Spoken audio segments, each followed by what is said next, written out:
अय्युहल्लज़ीना आमनू, दूसरा हुक्म, अहले ईमान, ला तरफ़ऊ अस्वातकुम फ़ौक़ सौतिन नबी, इस इज्जत वाले नबी की आवाज से अपनी आवाज ऊंची न करना। वला तजहरू लहू बिलकौल कजहर बादकुम लिबाद, और जिस तरह एक दूसरे से चिल्लाकर बात करते हो मेरे नबी से न करना। अन तहबत आमालुकुम व अंतुम ला तशऊरून, कहीं तुम्हारे अमल बर्बाद न कर दिए जाएं और तुम्हें पता भी नहीं चले। एक है जब्त करना, एक है हब्त करना। जो चीज जब्त हो सुलो पर वापसी हो जाती है, और जो चीज हब्त जाया कर दी जाए वो नाराजगी खत्म भी हो वापस नहीं हो। कहा मेरे नबी की आवाज से तुम्हारी आवाज भी ऊंची हो गई तो अमल जाया कर दूंगा, तुम्हें पता भी नहीं चलने दूंगा। तुम समझोगे हमारे दामन में बड़ी नेकियां हैं, लेकिन पल्ले में कुछ भी नहीं होगा, सारे अमाल लुट जाएंगे अगर मेरे नबी की आवाज से तुम्हारी आवाज भी ऊंची हो। ये इतनी नाजुक बारगाह है। अल्लामा इकबाल अलैहिर्रहमा ने इज्जत बुखारी के शेर को अपने कलाम में दर्ज किया है। अदब गाहेस ज़ेरे आसमां अज अर्श नाजुक तर, नफस गुम कर दमी आयत जुनैदो बा यजीदी। कहते हैं ये वो इज्जत वाली बारगाह है जहां जुनैद बगदादी और बायजीद बुस्तामी आए, वो भी सांसों को रोक के आए। यहां सांसों का शोर भी बेअदबी कहलाता है। ये इतनी अजीमुल मर्तबत बारगाह है कि यहां आवाज का लहजा भी बुलंद न होने पाए। और सहाबा साहिब करीमा के नुज़ूल के बाद अपनी आवाजों को इतना पस्त रखते थे कि हुजूर की मौजूदगी में जब बात करते तो सरगोशी के अंदाज में करते। और ये हुजूर अलैहिस्सलाम की हयात ज़हरिया में भी हुक्म बाकी था, और हुजूर के वसाले बाकमाल के बाद भी हुजूर के रोज़ा नूर के पास ये अदब, इसकी रियायत करने का हुक्म उम्मत को आज भी बाकी है कि आवाज को ऊंचा न किया जाए। बल्कि इमाम मालिक की सुन्नत, जिन्हें इमाम दारुल हिजरा कहते हैं, इमाम दारुल हिजरा इसलिए कहते हैं, मदीने के नामों में से एक नाम दारुल हिजरा है, और ये सारी जिंदगी मदीना शरीफ में रहे, सिर्फ जिंदगी में एक हज किया, दूसरी मर्तबा नहीं गए। किसी ने कहा कि आइए ना हज करने के लिए चले, हज़रत इमाम मालिक ने कहा फर्ज था मैंने अदा कर लिया। कहा नफली हज भी तो किया जा सकता है। तो इमाम मालिक कहने लगे मैं नहीं निकल सकता शहर मदीना से, कहीं मदीने से बाहर मौत ना आ जाए। हुजूर अलैहिस्सलाम ने इरशाद फरमाया जिसको इस्तिताअत हो कि वो मदीने में फौत हो तो वो मदीने में मरे, जो मदीने में फौत होगा मैं उसके ईमान की जमानत दूंगा। ये बहुत बड़ी सादत है। मैंने डॉक्टर के बी नसीम साहब को जवाजुल मदीना होटल के तहखाने के अंदर देखा। एक बूढ़े शख्स के साथ वो रहते थे। किसी जमाने वो पेशावर यूनिवर्सिटी के शोबा फारसी के इंचार्ज रहे हैं, बहुत बड़ा नाम है। हजरत सुल्तान बाहू अलैहिर्रहमा की जितनी किताबें फारसी से उर्दू में उन्हीं ने मुंतकिल की हैं। तो यहाँ उनका खासा काम था, पहचान थी, इज्जत थी। मुझे भी पता था कि यहाँ क्यों रह रहे हैं, लेकिन मैंने उनको इसके बावजूद कहा कि हजरत आप यहाँ क्यों रह रहे हैं। तो उनकी आंखों में आंसू आ गए। कहने लगे मैं सिर्फ मौत का इंतजार कर रहा हूं। इस मर्तबा जब हम हुजूर के दियारे नूर पे गए तो एक दिन असर की नमाज पढ़ के बाहर निकले तो बकी की जानब जहां दारुल तजहीज बना हुआ है, जिन लोगों ने शहर नूर देखा है वो मंजर सामने आ गया होगा। तो वहां असर की नमाज के बाद हम चाय पीने के लिए बैठ गए। एक बूढ़ा शख्स जिसकी उम्र 70 साल के करीब हो, उसकी एक टांग लकड़ी की थी, वो हमारे पास आकर के बैठ गया और इस अंदाज से उसने हुजूर की सुन्नत दाढ़ी को खिराज पेश किया कि अगर हमारे मौजूदीन में से अगर किसी शख्स के चेहरे पे हुजूर की सुन्नत का नूर ना होता तो मुमकिन नहीं था कि वो दोबारा दाढ़ी मंडवा दे। इस अंदाज से उसने हुजूर की सुन्नत को इतने मिठे लहजे के अंदर खिराज पेश किया। और मगरिब का वक्त करीब हो गया और शाम के, मैं नहीं कहता अंधेरे छा रहे थे, मदीने की शाम भी बनारस की सुबह से हसीन है।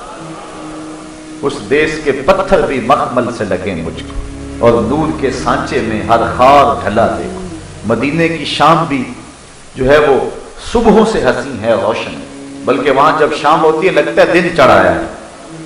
तो मस्जिद नबवी के मीनारों से अजान की सदाए दिल नवाज आना चाह रही थी। हमारा जी चाह कि हम जल्दी से मस्जिद नबवी में चले जाएं, लेकिन वो बुजुर्ग अपनी बात को तूल दे रहे थे।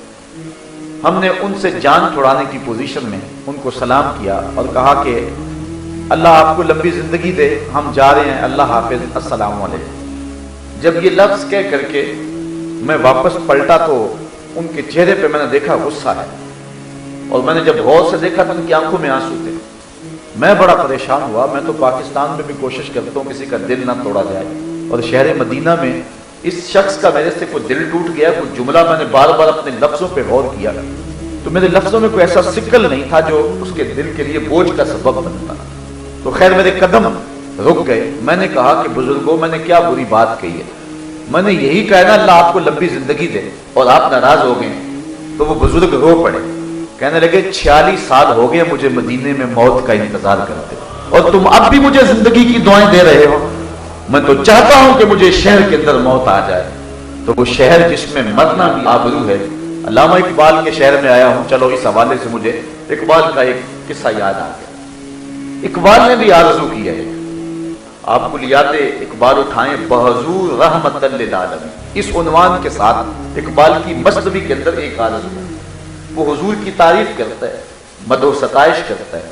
گرتے تو گردت حریم کائنات، از تو خواہم یک نگاہ التفات، بوریا ممنون خواب رات تش، تاج کسرا زیر پائے امتش، شش جہت روشن ز تاب روئے تو، ترکو تاجی کو عرب ہندوئے تو۔ اب تعریف کرے جاتا ہے، اور پھر تعریف کرنے کے بعد کہتا ہے حضور میں تعریف کر رہا ہوں آپ کی، میں آپ سے ایک آرزو کرنا چاہتا ہوں۔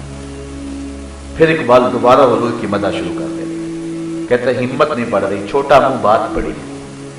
پھر اس کے بعد دوبارہ کہتا ہے آپ رحمت للعالمین ہیں، اس لیے میرا حوصلہ بڑھ رہا ہے اور میں عرض کر رہا ہوں۔ اور وہ عرض کیا ہے، کوکب را دیدائے بیدار بخش، مرکدے در سایہ دیوار بخش، میرے مقدر کے ستارے کو روشنی دے دیجئے، مجھے اپنے روزے کی دیوار کے سائے میں قبر دے دیجئے۔ آرزو دارم کے میرم در حجاز، میری آرزو یہ ہے کہ میں مروں تو اس مٹی پہ میری موت آئے۔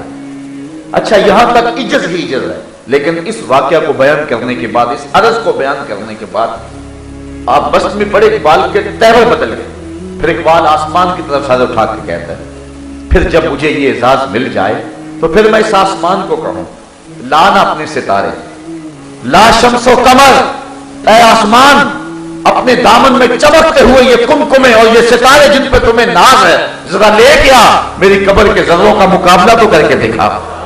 چونکہ میری قبر کوچہ محبوب میں بنی ہوئی ہے، تیرے ستارے میری قبر کے ذروں کا مقابلہ نہیں کر سکتے ہیں۔ تو حضرت امام مالک ساری زندگی حضور کے در نور پہ رہے۔ بول و براز کے لیے آپ مدینہ شریف کی حدود سے باہر نکلتے، تیزی سے دوڑتے، پھر واپس پلٹ آتے اور کہتے کہیں باہر مجھے موت نہ آ جائے۔ اور آپ کے اکثر کندھے زخمی رہتے تھے، اور کندھے زخمی اس لیے رہتے تھے کہ دیواروں کے ساتھ لگ لگ کے چلتے تھے، گلیوں میں نہیں چلتے تھے کہ حضور کے قدموں کے نشان پہ میرا کوئی قدم نہ آ جائے۔ یہ امام مالک کی محبت۔ 40 سال تک حضرت امام مالک نے حضور کے روضہ نور کے پاس بیٹھ کے درس حدیث دیا۔ 40 سال۔ امام شافعی کہتے ہیں کہ میں امام مالک سے پڑھنے آیا، ایک ادا ہی مجھے کھا گئی اور پھر میں انہی کا ہو کے رہ گیا۔ امام مالک جب حدیث روایت کرتے، محدثین کا طریقہ ہے وہ کہتے ہیں کالا کالا رسول اللہ صلی اللہ علیہ وسلم، کہ حضور نے فرمایا، لیکن امام مالک حضور کے روضے کے پاس ہی بیٹھے تھے اور روضہ کی طرف اشارہ کر کے کہتے ہیں کالا کالا صاحب و حاضر مزار، اس مرکد نور کے مکین نے کہا ہے۔ تو کہتے ہیں کہ لفظ کھا گئے مجھے، اور میں نے کہا میں نوکری کروں گا ساری زندگی شخص کی۔ پھر امام شافعی نے ایک طویل عرصہ امام مالک کی صحبت میں گزارا۔ امام مالک نے 40 سال تک حضور کے روضہ نور کے پاس بیٹھ کے درس حدیث دیا، اور 40 سال میں ایک بار بھی ایسا نہیں ہوا کہ کتاب کے ورق کے پلٹنے کی آواز بھی پیدا ہونے دی۔ 40 سال میں کتاب کے ورق کے الٹنے کی آواز بھی پیدا نہیں ہونے دی۔ یہ حضور کی چوکھٹ کا ادب ہے۔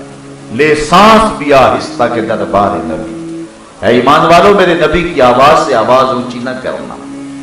آج جس دور سے ہم گزر رہے ہیں، آج 72-73 فرقے جو حال کر رہے ہیں، الیاذ باللہ، لوگوں نے اپنی بحث کا مرکز بنایا ہوا ہے۔ نبی اس لیے مبعوث تو نہیں ہوئے کہ تم ان کا علم اور ان کے اختیار ناپور تولو، نبی تو اس لیے جلوہ فراز ہوئے تھے کہ ان کی تعلیمات پہ عمل کر کے اپنی زندگی سوارو، اگر ضرورت پڑے تو نبی کے نام پہ جان بھی باندھ دو۔ لیکن آج کیا کچھ ہو رہا ہے، میں کہا کرتا ہوں ڈٹھے ورق قرآن دے پھول سارے، तेरी शान जिया नहीं कोई होर डिठा, तेरी शान दा करे मुकाबला जेड़ा उन्हों आशकां असली चोर डिठा। कोई नूर आखे कोई बशर आखे, पैदा रात दिने एहो शोर डिठा। अल्लाह वालियां गल मुका दी तुसा होर डिठा असा होर डिठा। पता नहीं तुमने किसको देखा जो सकी बेटी को भी नहीं बख्शवा सकता। वो किसी ने कहा था तो मैंने जवाबन कहा, मैंने कहा मियाँ आज तो लोग उसे वोट भी नहीं देते जो थाने से ना छुड़ा सके। संभलता नहीं जिनसे अपना दुपट्टा संभालेंगे क्या वो कलेजा किसी। तुम उसकी बात करते हो जो सकी बेटी को बख्शवा नहीं सकता, हम उसके कसीदे पढ़ते हैं जिसकी उंगली उठे चांद के टुकड़े हो जाए। तुम उसकी बात करते हो जिसके चाहने से कुछ नहीं होता, हम उसके कसीदे पढ़ते हैं कि जो चाह ले तो खुदा किबले बदल दे।